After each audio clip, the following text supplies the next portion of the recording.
Okay, our next speaker for today is Jayden Smith. Please help us welcome Jayden Smith.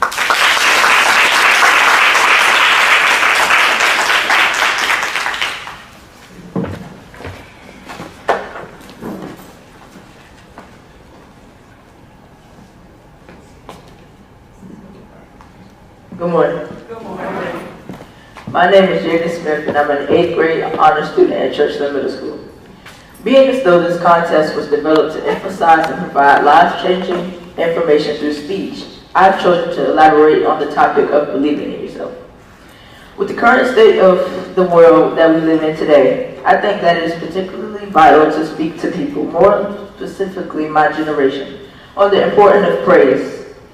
This is especially due to the increased levels of depression, suicide, and school shootings amongst us, and noticeably, the decreased levels of self-assurance, self-confidence, and self-awareness. There is no law that says we have to wait for others to applaud us. There is no rule that says we only look good or did a great job if hundreds of people click like on a Facebook status. There definitely isn't any rule that says you're only relevant if you have hundreds of people follow you on Instagram. So I think we need to start building our confidence and take back our self-assurance and give ourselves an appraisal and congratulate ourselves or pat ourselves on the back. I got excited for a minute, but back to my agenda. On the word praise. Although we know the term praise to mean expressing warm approval and admiration, which is an acceptable definition, but I want to enlighten you on the acronym and the meaning of each individual letter of the word praise. That helps me remain assured of myself and gives me a sense of accomplishment. I looked at the letter P in praise and immediately thought of the word perseverance. Believing in yourself requires you to remain steadfast and uninfluenced so easily, especially by peers or someone that you may not want to do as well as you. You have to continue to strive for greatness despite the obstacles, difficulty, or even delay in achieving your success. Just look at that delay as the same as you looked at the downtown tunnel traffic. You know that you need to get home, and you know the traffic will eventually have to start moving, so there is no need to turn around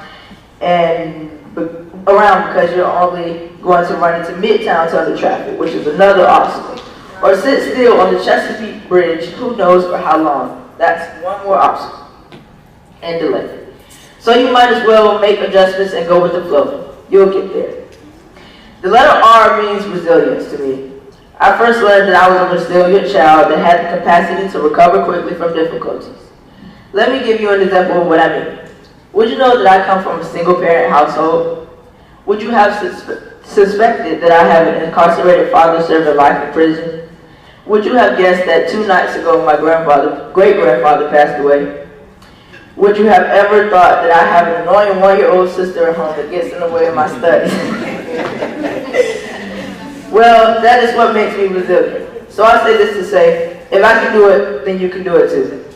Even with my circumstances, I am still determined to focus and excel academically and stay on track to achieve my dreams and aspirations.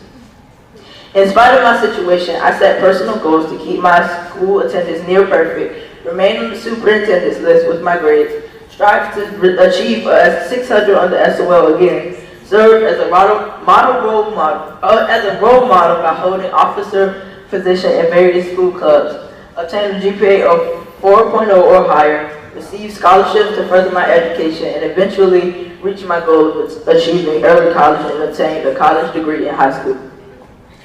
Every day I just tell myself that I don't have to be a product of my environment. Even though I've seen a lot in a few years of being on this earth, I continue to believe in myself and choose not to be consumed by it or allow it to negatively affect me. I've also chosen to channel my energy or frustrations towards something positive. Once I learned of different outlets to help spring back into shape, I began to use the negative examples as other examples of what not to do and prove to myself and others that I'm my own individual.